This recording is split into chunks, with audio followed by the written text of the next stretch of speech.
I don't ever slow up, no I don't take shit. I got no love for the fakeness. If you wanna play tough and wanna hate this, I'll always show up.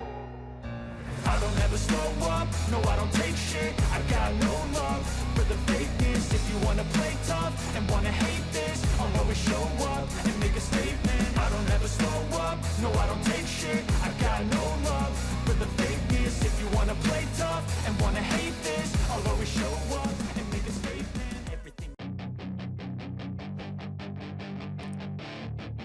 Mantan pembalap Repsol Honda, Dani Pedrosa, mengakui bahwa ia pernah dibuat marah oleh rekan setimnya dulu yakni Marc Marquez.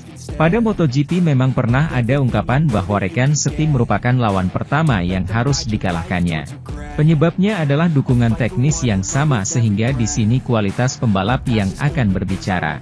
Maka dari itu, Pedrosa dan Marquez tentu tak lepas dari persaingan sengit untuk menjadi pembalap terbaik Honda.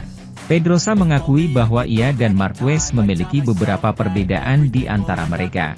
The Little Spaniard menyadari bahwa Marquez menunjukkan potensi sebagai calon alien berikutnya, sejak kedatangannya di Honda pada 2013 lalu.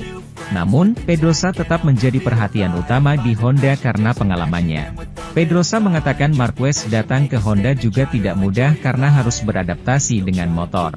Tetapi, Pedrosa baru-baru ini mengungkapkan bahwa Marquez memiliki cara mengikuti data pada motornya. Hal itu biasa sebagai rekan setim, namun amarah Pedrosa memuncak saat Marquez meminta menggunakan motor yang sama persis dengan motornya. Tidak mengganggu saya ketika Marc mengikuti motor saya. Saya tahu bahwa dia sangat cepat sejak awal, kata Pedrosa dikutip bolasport.com dari Motosan.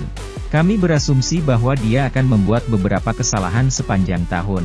Saya hanya marah sekali dan itu terjadi pada tim, di Mugello. Marquez meminta mereka untuk menggunakan motor yang sama dengan yang saya gunakan untuknya, tutur Pedrosa mengenang. Pedrosa menjelaskan keinginan Marquez untuk menggunakan motor yang sama sepertinya akhirnya dituruti. Hal itu membuat Pedrosa kehilangan banyak informasi dengan motornya untuk kompetitif dalam balapan. Pada akhir pekan Marquez, terjatuh dan saya tidak memiliki informasi tentang bagaimana mendekati balapan, ucap Pedrosa. Taruh saya di motor Dani, kata Pedrosa menirukan Marquez. Di balapan Marquez, melewati saya dan ia pun pergi, ujar Pedrosa. Saat itu kami memiliki motor yang hebat dan semuanya bekerja dengan baik, ucap Marquez mengenang. Jadi, jika ada suku cadang pengganti yang cocok untuknya, saya akan mengatakan bahwa saya tidak menyukainya. Sementara itu, Enea Bastianini melakukan apa yang dia inginkan. Ia menyelesaikan ketiga balapan pada Juni untuk mendapatkan kembali posisinya, dan meletakkan fondasi untuk paruh kedua musim ini yang dia harapkan akan terbebas dari efek cederanya.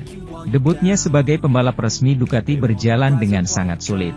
Terjatuh di sprint race pertama musim ini, pembalap Italia ini harus absen selama 11 pekan, waktu yang dibutuhkan untuk memulihkan cedera bahu yang dialaminya.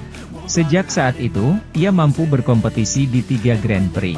Tapi dalam kondisi belum sempurna, sedemikian rupa sehingga ia sudah berjuang untuk menyembunyikan ketidaksabarannya untuk menyelesaikan liburannya, dan berharap bisa kembali membalap secara normal.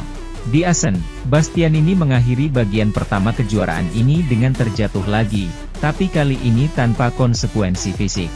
Selalu cepat melihat gelasnya setengah penuh, pembalap Italia itu tetap tersenyum saat meninggalkan tempat kejadian, termotivasi oleh apa yang akan menunggunya di awal balapan pada awal Agustus.